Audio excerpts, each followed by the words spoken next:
هو الذي خلقكم فمنكم كافر ومنكم مؤمن. هو الذي حق سے الگ سے ادا کریں گے، واو کو الذی کے لام سے ملا دیں گے، ذال نرمی سے ادا کریں گے. هو الذی یہ یا مدہ ہے، دو حرکات لمبا کریں گے. خلقکم میں خا اور قاف پورے بیچ میں لام باریک ہے، کاف بھی باریک ہے، میم ساکن پہ اظہار شفوی ہے. فمنکم میں نون ساکن کے بعد کاف آنے کی وجہ سے اخفا ہے، کاف باریک میم ساکن پہ اظہار شفوی.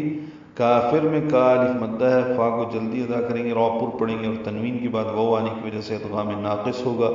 کافرون ومنکم، منکم میں اخفا ہے، نون ساکن کے بعد کاف آنے کی وجہ سے اور میم ساکن کے بعد میم آنے کی وجہ سے ادغام ہے، یہ ادغام شفوی ہے، غنہ ہوگا. ومنکم مؤمن، حمزہ ساکن جھٹکے سے ادا ہوگا اور میم کو نون سے ملا دیں گے، اظہار ہوگا.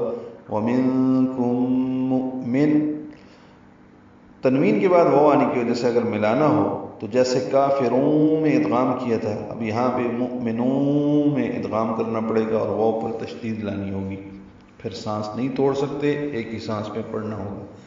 واللہ بما تعملون بصیر،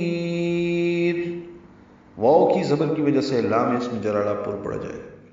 واللہ بما معرف مدہ ہے، دو حرکات لمبا کریں گے. تعملون عین ساکن پہ اظہار لو واو مدہ ہے. بصیر میں صاد پر پڑھیں گے، لمبا کریں گے.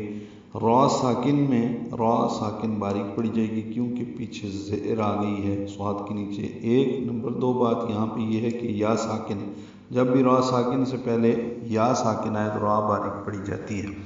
وقفاً یہ را باریک ہے، لیکن را پر دو پیشے ہیں، ملائیں گے تو را پر پڑھیں گے، آگے خواہ ہے، اظہار ہوگا. وہی ہے جس نے تم سب کو پیدا کیا، پس بعض تم میں سے مومن ہیں اور کوئی تم میں سے کافر ہیں، اور اللہ تمہارے کاموں کو دیکھنے والا ہے.